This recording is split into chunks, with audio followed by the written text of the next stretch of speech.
Your business is running too slow, while your competitors are stuck in weeks of post-production. A new breed of photographers is using AI to deliver in 36 hours. Today, we kick off our special AI season to reveal how to slash your overheads and boost your business efficiency right now.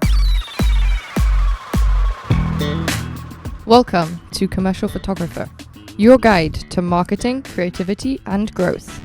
This is a podcast that helps commercial, brand, and headshot photographers navigate the competitive world of commercial photography with actionable strategies to grow your business.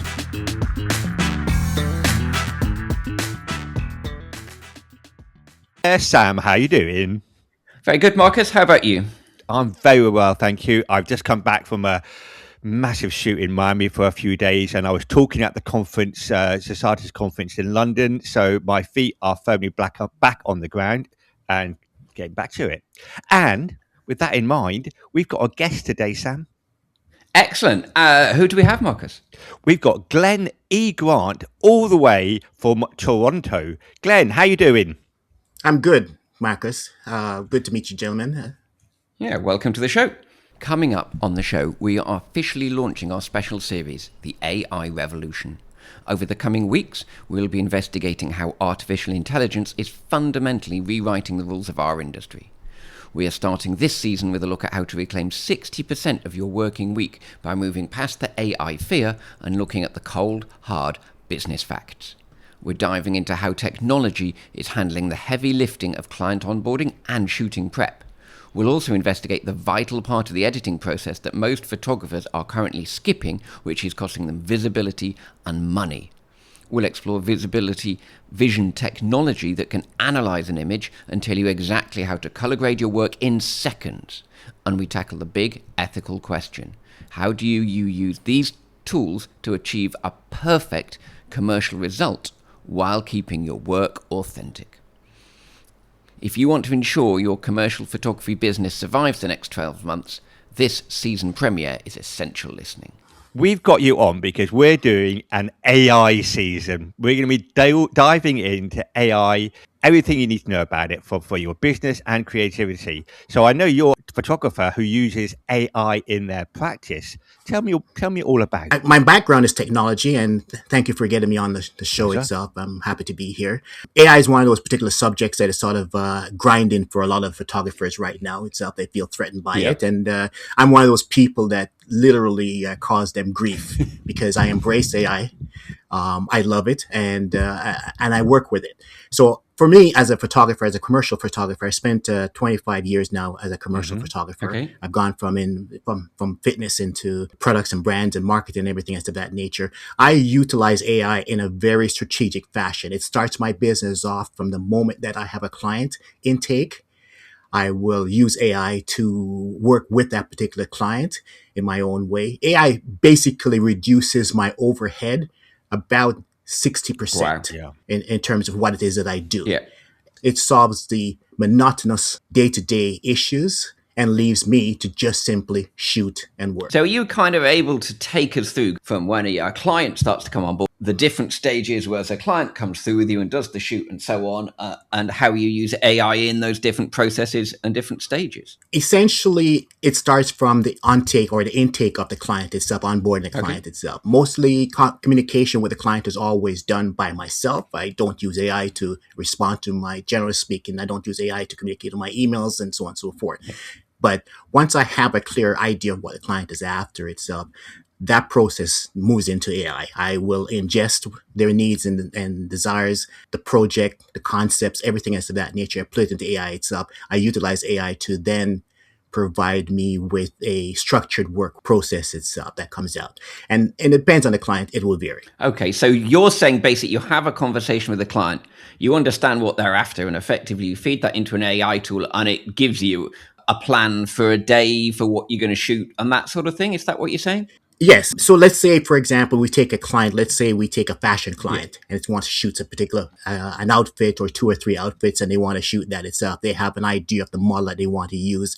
They have an idea of the setting that they want to achieve and everything else of that nature. I take all of that information that's provided by the client and I feed it into my system. Okay. My system will then determine the best approach to laying out a plan for that particular shoot. If I have, let's say the client sends me fabrics or sends me an outfits or anything of that nature that goes in and ingested to the system itself.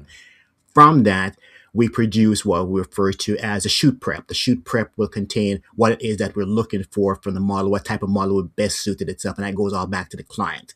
It sets up for the client exactly what it is that the client is going to, what it is that I'm going to provide for the client and what the client should expect. And then the client will then return and say, yes, this is okay, or we'd like to be something different. And we go on from that stage. Okay, so that's... Can I just quickly ask, when you say system, Go ahead, Marcus.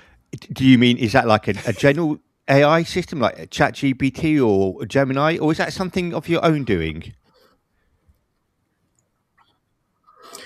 Okay, so I work with the three key LLMs that most people are familiar with. Hang on, Charlie, just 1 second, Claude. Glenn. So just for listeners, LLM, Sam, we're talking everybody large language knows model, that, which Sam, is please. AI in Marcus, yes, most I'm sorry. That's okay. It's important. Not everybody will actually understand that. So yes, Yep. I work with yes. OpenAI's ChatGPT, Anthropic's Same as Claude, me. and Google's Gemini. Each one of them. So the funny factor is for most people is trying to understand how to use these models properly. So for me, what I have designed is I have what we refer to as a project. So in Claude, there's a project that is created for a client. So the moment that client starts off with me itself, that becomes a project. And in that project itself, it actually has, we're going to call it my prompts.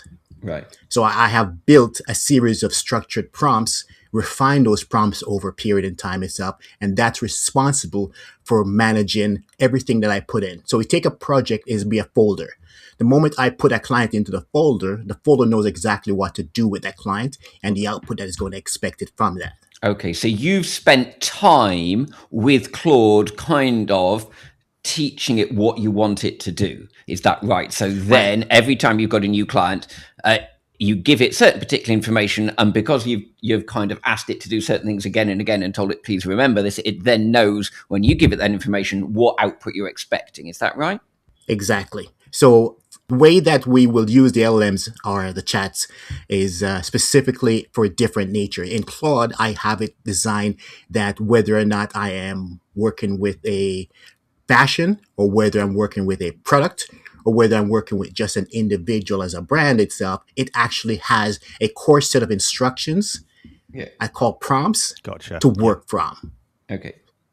So the moment I feed it something, it knows exactly what to do. Right. Yeah. Because you've effectively trained it and told it what to do in the past. Yes. And that training is continual. It doesn't stop. The moment every client that I have produces a new situation or scenario that I need to go back and retrain the system itself. So it's a constant training, retraining. Yeah. So the system's constantly getting better and presumably then needs less training over time because it's coming across more and more scenarios. It gets to know you, doesn't it?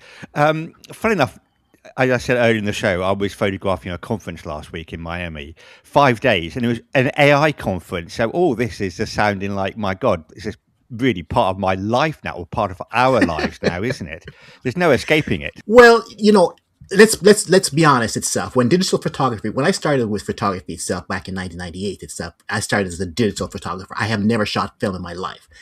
So it was always the grain of most film photographers, the digital format that came out itself. And we run against that grain as we move forward in itself. In the same way now we're into AI itself. You will still find photographers that will never touch it. Yes. Okay? And that's okay. I appreciate that and I respect that itself. If you want to go back into a dark room and process your film itself, I don't have any objections about that itself. If you want to continue the manual process of doing your work, I don't have any objections of that. I'm here to please say that I simply reduce my cost of business, reduce my timeline and stuff. Things that used to take me weeks are now literally hours. That's very, very true. Talking about traditional photography and maybe business practices, Sam, we've got something for our listeners, haven't we? We have. Yes, Marcus. So we have our commercial photographer guide to creativity and marketing. So if you want to get our free guide to creativity and marketing, just head over to the website, which is commercial-photography-podcast/creativity, and you can get the download there. But back to Glenn. So, Glenn, if we can go back to kind of your system. So, we're right at the beginning, aren't we? You're putting in information and you're getting a shoot prep sheet out that you're kind of discussing with a client. So, once that's finalized, Well, what's next? can vary in itself, but let's move it forward here to say that once the shoot prep sheet has been done, the client has approved itself, then we actually produce what first is a shot list. The shot list tells my hair and makeup artists, my assistants, and everything else of that nature exactly how we're going to proceed with a shoot. That also goes to the model and the client. That client now sees it and he understands that the hour that they're paying for, or the 2 hours, or the day that they're paying for is structured. We sit there and we will go. Right. So it's kind of it's a plan. It's a really It is a detailed plan for the day. shoot. And it's a detailed plan for everyone to understand exactly what's going to occur. It also helps me manage my time to be more efficient. There's nothing worse than you can have as a photographer than having a client book for a 2.5 hour business shoot itself, and the shoot takes 5 hours to achieve. And that's because you have drifted off. So it lets me set up itself. During the course of the shoot, I can also use AI to analyze my lighting. I can use AI to analyze my structure. I can use AI to analyze my results to make sure I'm on target, right? And to that end, I literally have designed my own or developed my own application that actually handles that process itself. I have an app. Okay, I was going to ask her. That's beyond most photographers then, so we're not talking off-the-shelf stuff here. So for listeners, when we were chatting before the Globe, Glenn is a computer engineer. He did work with Microsoft and stuff. So Yes, this may be beyond the remit of the average So photographer. it can analyze that itself really quickly. But to say that, it is very simple. You can take Gemini as an example. You can take a shot that you have just shot. You can put it into Gemini and you can ask it to help you improve the shot, right? For example. But we're moving past that in itself. Once we're done with a photo shoot, the most powerful side of what it is that I do is taking the results of that shoot. The most ignored facet of most photographers when they're done shooting is the most important thing that we now deal with these days, called metadata. So when I'm done a shoot, I take all my files, which are raw format itself. I shove them, a sample of that into another chat window, and it will produce the metadata that were required. So every shoot I have is completely, fully IPTC certified metadata, high-ranking SEO search words and everything else of that nature is put into the file itself. That includes copyright. Right. So effectively, what you're saying here in layman's terms is it's putting in relevant information to the photos that for when they go into websites and stuff, tells Google about the images. So for example, everything that you need, everything. So this is the fault of many photographers currently.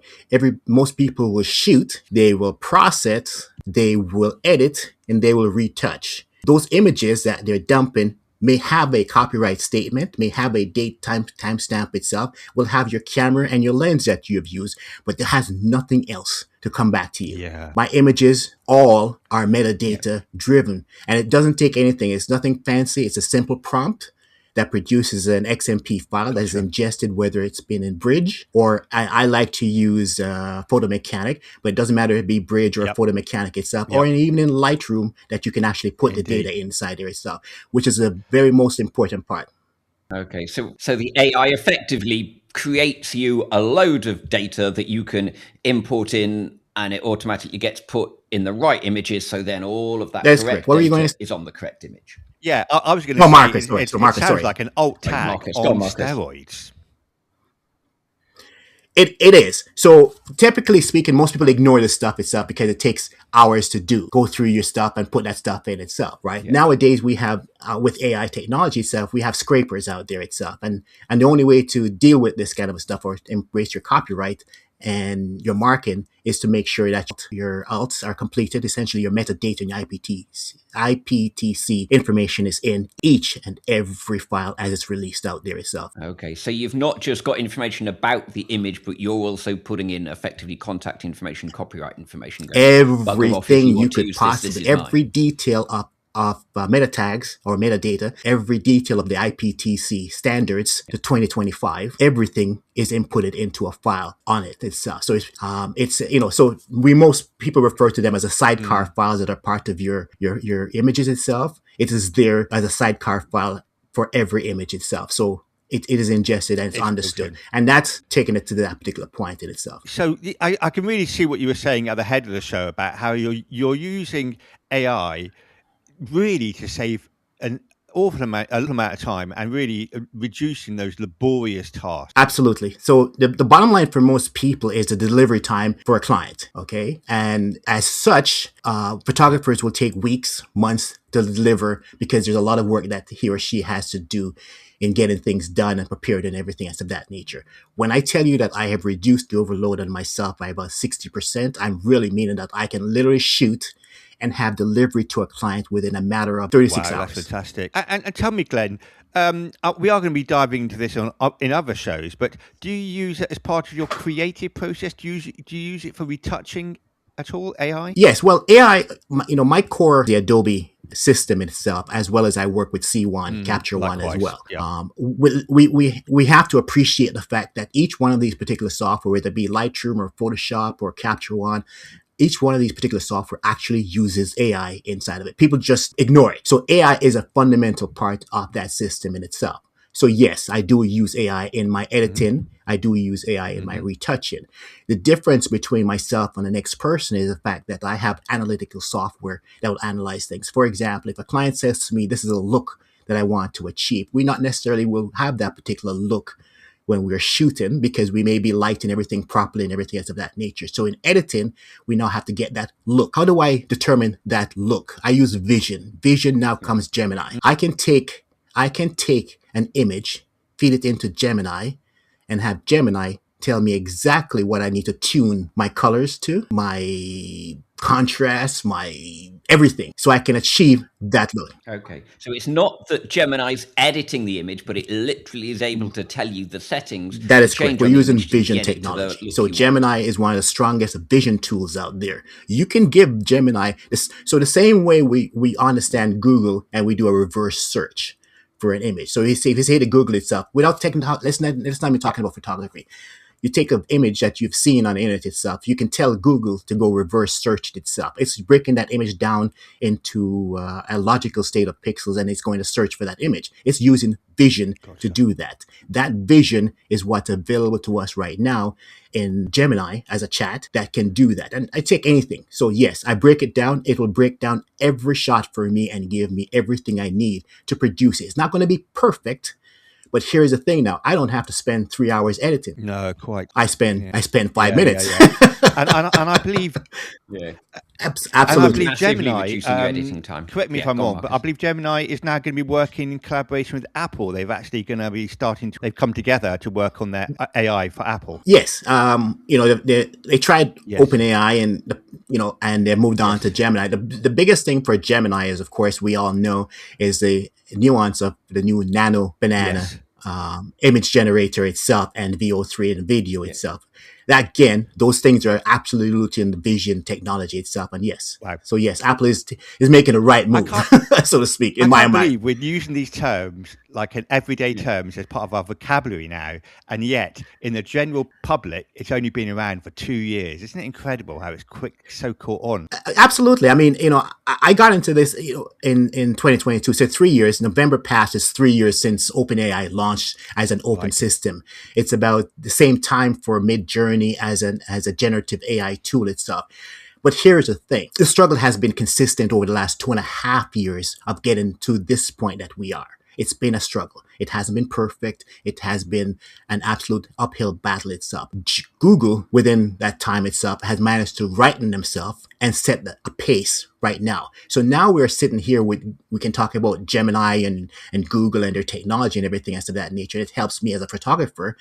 But yeah, it's been 2.5 years of an uphill climb to get to where we are. Yeah, that's right not now. very long, Glenn, is it? Really? Not in the scheme of things. No, because I picked up a camera in 1998, and all of a sudden I find a rebirth in 2025, so to speak. Now we're in 2026, but it rebirthed in 2025 where we stand, and where it's going to go, we don't know. It's in advancements is vast, swift.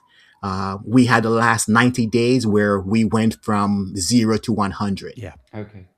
I'm coming back because Oh, these are I'm going to come back. We still haven't got to the end of this process, and I want to know what's going on, Glenn. So, lots of AI in editing. Lots of. well, I you want to know- know every bit that he does, so we don't miss anything here, Mark. So, lots of AI in the photo processing, clearly helping you with the Well, processing.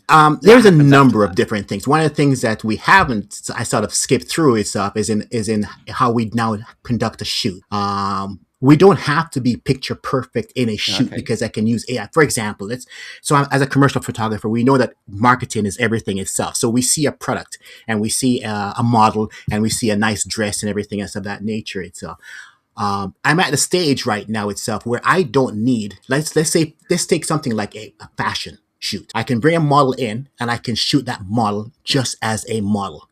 Nothing more. I want to see 4 sides to that model. I want to see a good shot of that face itself. So I want to be able to dimensionize that model. Okay. I can then take the product that the client has, whether it be a dress or a shoe or anything else of that nature. I can take a separate photograph of that, a flat lay or anything else of that nature itself. Those two never actually have to meet in my studio. Yeah. Okay. At the end of the process now itself, I can take the model, real live model. This is not AI. I can take the dress, real live dress, not AI, but I can now use AI to put that same dress on that model in every fashion needs that the client needs. Yeah. Right? They never meet. Yeah. And that's of a good enough quality and a similar quality to the model. And Yes, the I dress will I'll provide being you, in the room with you. gentlemen, samples itself. I challenge you to tell me what is Yeah, no, AI sure. and what is real. Yeah, definitely. Well, especially as you've shot it yourself as well, Glenn. You're not just going and putting in a prompt into a generator. You've shot it and you basically mold. It's like Blender, isn't it? It's sort of molding it together. Yeah. Exactly. So we all know whether, even going back to the original days of some of the great photographers itself, we all know that Yes. composition has been a key part of our editing process, right? We all know we've been changing the sky. We can change the color of something itself. We can do whatever it is itself. It's been that particular process. The biggest problem we have today is people don't understand that all of that was essentially using technology to achieve an end result. That is now fast forward into 2026, where that is literally maybe 2 minutes away from me. But I work with, I'm going to use the term ethics. I know people have a problem with AI. So my approach to AI is always about the ethical side of AI.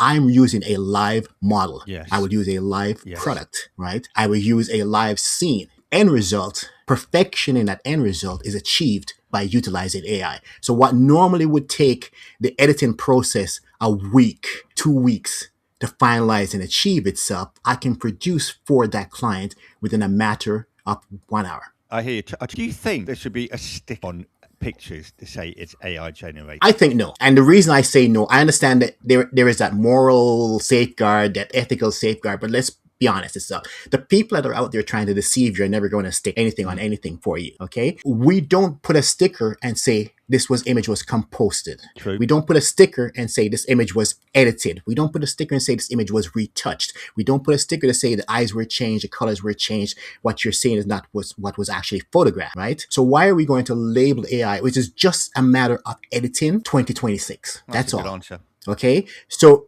whether or not, does a sticker save anybody? No. Is my model real? Yes. Is my product real? Yes. Is the composition that you're seeing real? Yes. Is the final image a marketing tool? That's the difference. So when we look at an ad, whether it be running a billboard on television itself, it's all fake, right? It's just an ad. It's marketing 101, right? You go in there, you see a burger on a sign itself. It looks really delicious. The cheese looks perfect and everything else of that nature. You go in and you buy it, and what you get Not the is same. a compiled Not the slop. same. Right. Now, do you go back out to that sign and look at the sign and look at your burger and decide that you don't want it? You're right. I No. mean, was it Instagram who tried it a little while ago and it just didn't work, did it? It was just picking up stuff that was just like, just had mildly been Yeah. altered. So yeah, I agree with you on that. Yeah, we're using AI to judge AI itself, and I just released something on LinkedIn recently itself to show how I can make what is AI perfect, even in a standard prompt. I can simply fool a detector in a standard prompt. Right? So going back to what it is that I do itself, we do all this itself in terms of marketing and getting the product out itself. I get into the client. When the client gets a final image itself, what they're getting is picture perfect. It's exactly what they want, not a representation of what they want or close to or anything else of that nature. The client has the ability to properly perfect what they want simply by letting me know, and we make adjustments. So basically speaking, again, I'm going back, 60% of my workload has been offset with AI into moments, minutes, hours, not days, weeks, months. Amazing. So for a photographer who's not as used to AI, not as involved with it as you obviously use different AI tools for different jobs. How does a photographer without so much knowledge of it, how to decide, she decide which tool to use for which job? Like you're saying, I use Claude for this, and I use Gemini for that, and I use ChatGPT for that. Or is there a kind of rule of thumb, or is it's going to be a case of see what works? I am, and I have mentor sessions. I have discussions with people itself, and I say, this is what I use. This is how I use it. How you do it is completely different. It's really up to you. So you would take the basis of a camera. We have a camera. We take all of our cameras right now. Take a digital camera itself. We got 3 basic settings: M for manual, S for shutter priority, and A for aperture. You have some people who will never move their camera out of automatic. You have the person who shoots aperture priority as their basic itself, and you have some people who just shoot shutter. And then, of course, you have people like myself and other people that shoot manual, where we prefer to manually adjust each and every setting as we go along. It's adaptation. And that's a fundamental itself. So anybody who is going to use AI will choose what they want from it, how to adapt it in their business itself, and then they work from that point. Right. Same thing with. Okay. So your recommendation is basically get out there, try a few different ones, see what really works for you. Questions. Don't be afraid. People, the stigma around AI technology right now and photography is as such whereby people are afraid to ask or even give the suggestion that they may be considering AI itself, because of course it becomes that stigma is attached to it itself. Right. That's a problem. Yeah. I don't know how to get past that. So one of the things I try to do, even, I'm on Threads as an example, I'm on LinkedIn, I'm also on Twitter X. And one of the things I try to do to people is to say, listen, just ask those questions itself. Don't be afraid to experiment. Let me show you how I do it. And we can't avoid this. Let's be honest. Let's be brutally honest there. You cannot avoid this.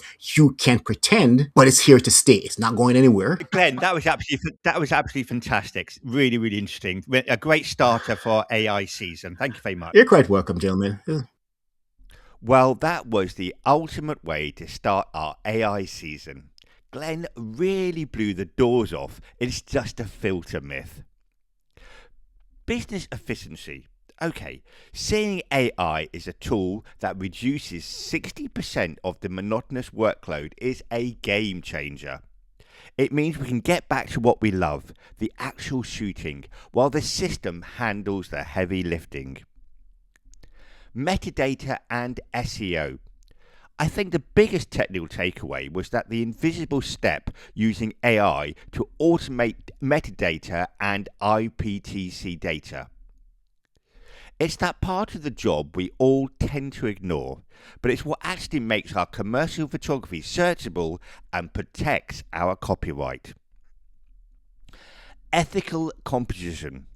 Finally, the way Glenn uses a real model and a real product but uses AI as the glue to put them together is brilliant.